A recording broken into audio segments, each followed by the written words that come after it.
പഴയ ഓർമ്മകൾ. തേങ്ങ ഉണങ്ങലും കൊപ്ര ആട്ടിക്കലുമൊക്കെ വീട്ടിൽ വർഷത്തിൽ ഒരിക്കലെങ്കിലും നടക്കുന്ന കാര്യമാണ്. വീട്ടാവശ്യത്തിനുള്ള എണ്ണ മിക്കവാറും അങ്ങനെ തന്നെയാണ് ഉണ്ടാക്കാറും. കൊപ്ര ആട്ടിക്കലിന്റെ ആദ്യ പടിയായ തേങ്ങ പൊതിക്കലും പൊട്ടിക്കലുമൊക്കെ കണ്ടു നിന്നിട്ടുണ്ട് ചെറുപ്പത്തിൽ പലതവണ. ഈ രണ്ട് കാര്യങ്ങൾക്ക് മാത്രമാണ് വീടിന് പുറമേ നിന്നും സഹായം തേടിയിരുന്നത്. ബാക്കി കാര്യങ്ങൾ വീട്ടിലുള്ളവർ തന്നെ ചെയ്തു പോന്നു. തേങ്ങ പൊട്ടിക്കുമ്പോൾ അതിൽ പലതിലും പൊങ്ങു കാണും. അതെല്ലാം പെറുക്കി വലിയ കുട്ടകളിൽ നിറയ്ക്കും. അതോടൊപ്പം തൊട്ടടുത്ത് തന്നെ വലിയ പാത്രങ്ങളിൽ തേങ്ങാ വെള്ളവും. വീടിനകത്തും പുറത്തുമായി തേരാപാര നടക്കുമ്പോൾ കുട്ടയിൽ നിന്നൊരു പൊങ്ങെടുത്ത് കടിച്ച് തേങ്ങാ വെള്ളവും കുടിച്ച് അങ്ങനെ നടക്കും. പ്രായമാകുന്നതിനനുസരിച്ച് മറ്റുള്ളവർ ചാർത്തി തരുന്ന ഉത്തരവാദിത്ത ബോധം എന്നെയും പലതരം ജോലികൾ ചെയ്യാൻ നിർബന്ധിച്ചിട്ടുണ്ട്. പൊട്ടിച്ച തേങ്ങ കൊണ്ടുപോയി ടെറസിൽ നിരത്തിയിടുക, വൈകുന്നേരങ്ങളിൽ എല്ലാം പെറുക്കി വയ്ക്കാൻ സഹായിക്കുക, പിറ്റേന്ന് രാവിലെ വീണ്ടും നിരത്തിയിടുക. കൊപ്രയ്ക്ക് കട്ടി കൂടുതലായതുകൊണ്ടും കത്തിപ്രയോഗം മുതിർന്നവരുടെ കുത്തകയായതുകൊണ്ടും കൊപ്ര അരിയിലൊക്കെ പപ്പയുടെ അമ്മയുടെ മാത്രം ജോലിയായിരുന്നു.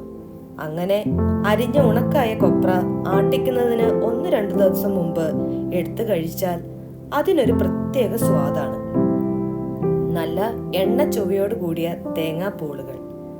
വൈകുന്നേരങ്ങളിൽ കൊപ്ര വാരി വയ്ക്കുന്നതിനായി ടെറസിൽ കയറുമ്പോൾ മുതൽ ചാക്കിലെല്ലാം നിറയ്ക്കുന്നത് വരെ അതിങ്ങനെ ഓരോന്നായി കഴിച്ചുകൊണ്ടേയിരിക്കും. കുറച്ചുകൂടെ വളർന്നതിന് ശേഷമുള്ള ഒരു പ്രാവശ്യത്തെ തേങ്ങ ഉണങ്ങലും ആട്ടിക്കലും ഞാൻ ഒരു നാളിലും മറക്കില്ല. ഞാൻ ഡിഗ്രിക്ക് പഠിക്കുമ്പോഴാണ് സംഭവം നടക്കുന്നത്. എന്തിൻ്റെയോ പേരിൽ കുറച്ച് ദിവസത്തെ അവധിയാണ് എനിക്ക്. അന്നും തേങ്ങ ആട്ടിക്കുന്നതിനായി എല്ലാം വെട്ടിപ്പൊളിച്ച് ടെറസിൽ വെച്ചു. 1-2 ദിവസത്തെ വെയിൽ കൊണ്ടു കഴിഞ്ഞപ്പോഴാണ് ഏവരുടെയും പ്രതീക്ഷയെ തെറ്റിച്ചുകൊണ്ട് മഴയുടെ വരവ്. കാലം തെറ്റി വന്ന ആ മഴ ഞങ്ങളെ കുറച്ചൊന്നുമല്ല വലച്ചത്. വെയിലും മഴയും മാറി മാറി വരുന്നൊരു പ്രത്യേക കാലാവസ്ഥ. ചെറിയൊരു വെയിൽ ആണെങ്കിൽ കൂടി അത് കൊള്ളാൻ തേങ്ങ മുഴുവൻ വെയിലത്തിടും. ഇരുണ്ടു മൂടി വരുന്ന ആകാശത്തെ തോൽപ്പിക്കാൻ 4 കാലിൽ ഓടിച്ചെന്ന് അത് പെറുക്കിയും അടുത്ത വെയിലത്ത് വീണ്ടും എല്ലാം നിരത്തിയിട്ടും. ഈ ഓട്ടവും ഏപ്പോ ഇരിപ്പോ കളിയും കുടുംബാംഗങ്ങൾ ഓരോരുത്തരുടെയും കായികക്ഷമതയെ പരീക്ഷിക്കുന്ന ഒന്നായി മാറി. ഈ നിരത്തലും വാരലും അത്ര പന്തിയല്ല എന്ന് തോന്നിയിട്ടാവണം തേങ്ങയ്ക്കൊരു VIP ട്രീറ്റ്മെന്റ് കൊടുക്കാൻ പപ്പയും അമ്മയും തീരുമാനിച്ചത്.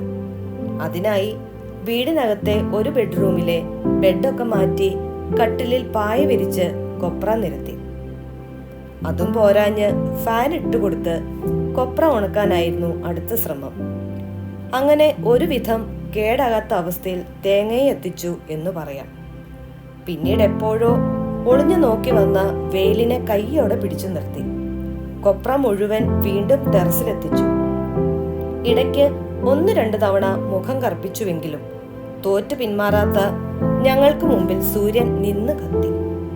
അങ്ങനെ കുറച്ചധികം ദിവസങ്ങൾ എടുത്തുവെങ്കിലും അത്തവണയും കേടുകൂടാതെ കൊപ്ര മുഴുവൻ ഉണക്കിയെടുക്കാൻ സാധിച്ചു. അവസാനം കൊപ്ര ആട്ടിക്കാൻ കൊണ്ടുപോകും നേരം ഇനി ഇവിടെ കണ്ടുപോകരുത് എന്നും പറഞ്ഞ് ഓരോ ചാക്കിനിട്ടും ഓരോ അടിയും വെച്ചു കൊടുത്താണ് പറഞ്ഞു വിട്ടത്.